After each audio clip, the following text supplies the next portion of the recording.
Oh, I don't think I watched it back then. Spike TV, the channel, used to host it. It was called the VGX Awards. They had different hosts. Usually they're celebrity hosts. I think the last time it was hosted by Joel McHale, and it was very shoddily done. I mean, it's not like it's improved that much, but it was produced by Game Trailer TV's Jeff Keighley. Is that how you say his name? Jeff Keighley? I think so. Okay. And he's a video game journalist. And so then he was like, okay, I'm fucking not doing this shit anymore. He was executive producer of that. And so pretty much, I guess in 2014, he was like, I'm doing my own fucking show. It's called the Game Awards. And so he does it now. It's usually just streamed. Well, not usually. It is. It's not on TV anymore. It's now streamed online. But even Xbox and PlayStation this year, I'm sure they've done it previous years, but they are streaming it for you. And you can actually participate in different things to probably vote on like Player's Choice Awards, whatever the fuck it is. So, it's coming out. It's coming up, rather, this Thursday, 7:30 p.m. Central. So on the 6th of December. So if you're hearing this, it's probably already fucking passed because we usually post a little bit later on Thursdays, Fred. Right. But, whatever. So the last couple of years, they've kind of put this emphasis on almost making the Game Awards as important to watch as like E3 in that they have special announcements, release Yeah, they showed new dates. trailers. Yeah. They actually are providing you something to look forward to aside from just giving awards out. And I think that's really smart of them to do. But before we get to that, we should just run through a couple of the awards and the nominees. So, Game of the Year. I don't know if I can really choose who's going to win Game of the Year. Please tell me Fortnite's not on that fucking list. It's not. And I think technically Fortnite came out last year. So I know, that's what I was going to say. So, and it's also still technically in early access. So, I mean, even though PUBG, I think, was on when they were still in early access last year. I don't know. In any case, Assassin's Creed Odyssey, Celeste, God of War, Spider-Man, and Monster Hunter World. Spider-Man! And Red Dead Redemption 2. If I could just Fallout 76 isn't on there? Do you remember, like, back whenever they first announced it, I was like, that's going to be competing for Game of the Year. Yeah, we thought that it would be. Among other So things that could have been in the running, too, that just totally bombed. So, unfortunately, Celeste got, like, 9s and 10s this year. Amazing game. And I love this game. Unfortunately, I don't think it's going to be able to hold up against games like God of War and Red Dead Redemption 2. So God of War, Red Dead Redemption, and Spider-Man are all on that, right? Yes. Which we knew they would be. My thing is, 2 of those are PlayStation exclusives, which is fucking showing you how much PlayStation, or Sony rather, is killing it this year. Yeah. Monster Hunter World, I don't think is going to hold up either. That was almost like a flash in the pan. People played it for a while. I don't think they're still playing it. You and I only played it together a few times. It was good, but I don't think it's going to win. No, I don't either. I think it could come down to Assassin's Creed, Odyssey, God of War, Spider-Man, Red Dead. I think could be one of those. As for which one I think will I'll come be very out on curious to top, find out. I mean, all those are great games, though. So Yeah. Celeste is a great game. Oh, yeah, it is. But like I said, I just don't think it's going to hold up against the rest. It totally deserves to be there, though. It's yeah. If you like platformers, you should buy it. It's a 100% buy if you're a platformer fan. Yeah. And then best ongoing game. I think this is a new category. So it's something kind of like World of Warcraft could be. Yeah. In that are they nominated? So no, this year Destiny 2 Forsaken. Oh god damn it! Fortnite. Of course, that'll win. No Man's Sky. I'm glad they at least give some love to No Man's Sky. I appreciate that. I mean, they're giving love to Destiny 2 as well. You're not wrong. Overwatch. And also, I guess they're giving out more love here. Tom Clancy's Rainbow Six Siege. I guess people still... No, dude, that's it's... No, you know goddamn well what Siege is. That has had a player base that has just absolutely grown exponentially over the last couple of years. All right, I think I've heard of it. Okay, fine. Military shooters are just so out of my. I don't fucking okay. Any other things that stand out to you as far as awards? Let's see. Best game direction, best narrative, best art direction. Those are all seem like pretty interesting. I can't wait to actually kind of watch and see what happens. This is the first year. Design. Again, this is very similar to E3. This is the first year that we've had a podcast while watching an award show like this. That's true. Best indie. Okay, so best indie games. Totally has a much better chance in this category. Celeste is on here. Dead Cells. There's some commotion around that game this year. Why? Into the Breach. Did you say why? Yeah, why was there? Because of the whole Philip Mewson thing. Oh, that was that game! Yeah. I hope they fucking make fun of Philip. They're not going to, but I would love that if they did. Yeah. Return of the Obra Dinn. Does it say who's hosting this year? I don't know. And then The Messenger. Don't fucking blow me off like I don't know like that. I was in the middle of listing the fucking games, you asshole. Oh, so I'm the asshole then. You're the asshole. Don't talk to me like that. You're a huge... I think Jeff is the one that's hosting.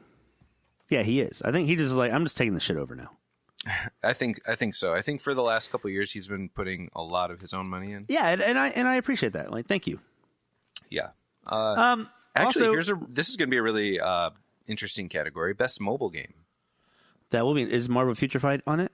You wish. So, Donut County. God damn it! Donut County, Florence, Fuck. Reigns, Game of Thrones, PUBG, Lame. and none other than Fort fucking Knight. Of course. God damn it. Yeah, I am a gassy fool. You think Todd Howard would host one year? Maybe. Maybe, yeah. After this, he's going to have to be. Over. We'll see. I don't know. He's usually killing it at E3. We'll see if he does the same this next year. But okay, I mean, the big thing also, like you said, was not only the awards, but and they did say that there's so many awards. There will be some of them will not be shown live, so they will just list them online after. Because apparently there's just that many awards, and they have to get through other stuff, including 10 new IPs are getting announced at the Game Awards. Yeah. That's a big deal. One of those is being teased. If you fucking say Fortnite Season 7, I'm going to punch you in the dick. No. Though Fortnite Season 7 does start in, 2 days? Yeah, I think they're having something about it. Yeah, so by the time you hear this episode, Season 7 should be up and running. But that's not what we're talking about. What I was going to say is there was a teaser. It was kind of cryptic, but I guess people who are familiar with the game figured it out. It's going to be Crash Team Racing Remastered. It got good reviews when it came out originally, and it's Mario Kart with Crash Bandicoot. Yeah, but it's a different game. Okay. I mean, I'm not talking shit about it. It's fine with me. Okay. I mean, they had Diddy Kong fucking racing back in the day. Right. So that's one of the 10. I know we're going to get a release date for Toe Jam and Earl, even though I wish that they'd just cancel it. And I fucking hate you so much. It looks great. It looks just like the Toe Jam and Earl. Same as it used to. Which is great. Toe Jam and Earl, the characters, like I was kind of interested in as a kid. They looked cool and all that. But then you play the game and you're like, this is a pile of garbage. Ugh, whatever. Real quick, by the way, are you recording? I'm recording. Okay, good. Whatever. Fuck you with the Toe Jam and Earl thing. You know I don't have time for your bullshit when it comes to that. I will say, though... Talk to me when Battletoads is back. Fuck off. One of the rumors is an Avengers game is getting announced. How crazy would it be if we have... Fuck you, asshole. If we have Captain Marvel Monday, Tuesday's quiet, Wednesday we get the Avengers 4 trailer, Thursday we get the Avengers game trailer. Fortnite Season 7 as well. Fuck off. And then they're saying Friday, possibly, Sony might release the new trailer, the first trailer for Spider-Man, which is a little preemptive if you ask me, but we'll see. We'll see. I'm also might just be an asshole, and none of this comes to fruition. Doesn't fucking matter what I'm saying. In regards to this, we'll have more information on the Game Awards and what games were announced, all that shit next week. We'll do just a little quick follow-up next week. Sound good? Yeah. Is there anything that you think we're going to see? Like, is there anything other than the Avengers? I'm wondering if some of the new Edspots studios will have something new to show. Like Ninja Theory, who made Senua's Sacrifice, Hellblade. Compulsion Games, well, they just released We Happy Few, and they have some work to do because that didn't get the best reviews. But there's that new studio that they did. Fuck me. The Initiative, which is headed by the former chief of Crystal Dynamics, who did the Tomb Raider games.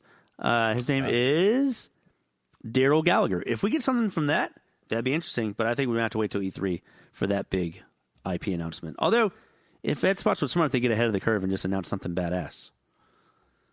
I don't know. I guess we'll see. All right, what do we got next on the topic list? Oh, I know. Here we go. You guys ready for this?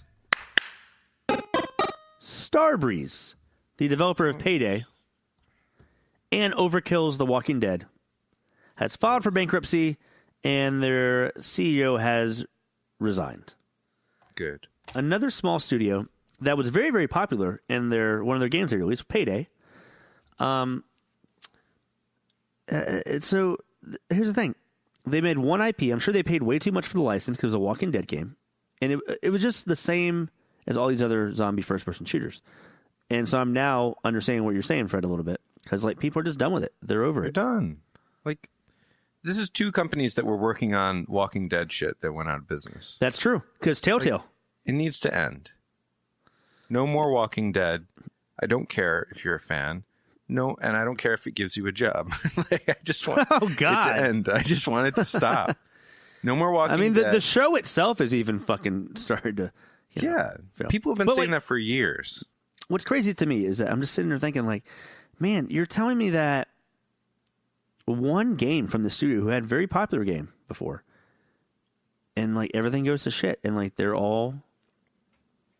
that's it. Well, it's like a band. They write one good song. It's they're not all good, It takes people with good ideas to make good things. And so I'm sorry, but you're making a zombie game. You probably ran out of ideas. Right? You don't know that. You don't know Am I right? No. Well, then where are the good ideas? Ooh, I don't know. That's a great question. Ugh, I wish I could tell you. I'm sorry. I'm not, though. I'm not sorry. No, you're not. I don't. They have enough money for R&D to figure out that people don't want zombie games anymore. Yeah, we're kind of done with it. And so that's the thing. Are we going to see a resurgence in maybe 15 years of zombie games? Sure. Probably 15 years, yeah. But right now, maybe 20. Maybe it's not in the cards. It's not in the fucking cards right now, and I'm okay with that. There's not even to my knowledge, there's not even a fucking zombie skin in Fortnite. Oh my fucking God. My whole point is it shows you it wasn't really about this studio closing down and about the Walking Dead games or zombie games. I mean, yeah, that's definitely something to talk about and have an opinion on. Sure. My thing about this all is how quickly a studio that seems like it's on the up and up can just immediately fail. I mean, they're going bankrupt. I don't know if that's the complete end for these developers and stuff, but it doesn't look fucking good. And Payday. I liked Payday. You're talking shit about it. But fine. When did Payday 2 come out? Was it 2015? I'm going to say that. Let's see. It's been longer than that. Oh, fuck me. Wait, no. Oh, wait. It was 2013. Okay, fine. Yeah, okay. So 5 years ago. So you can't ride coattails of one successful. You are right. Okay, so I say that it was one game that The Walking Dead that has made them go bankrupt with its flop of sales, but they also have only had Payday for the last 5 fucking years. So I mean, Overkill is the one that Starbreeze is the one that owns Overkill, and Overkill Software is the ones that made. They're the developer, but I mean, Starbreeze Studio is also developer. So yeah. Well, I don't know. I can't think of anything nice to say about any of this, so we should just move on. God, you're such a prick when it comes to zombie games. I mean, you're such an you're like that random character that's you're like Toby from the fucking Office, where you're he's not that bad. He's just he's a misunderstood guy. That's you. But then you'll just be a huge dick, and people are like, oh, now we understand why people don't fucking like him. He wasn't a dick though, was he? I don't know. I think he did something that was annoying. Maybe. I remember the episode where it's Dwight and Andy, and they're trying to impress this girl, and they're playing guitar and banjo, and they're playing West Virginia by John Denver. and they start realizing, yeah.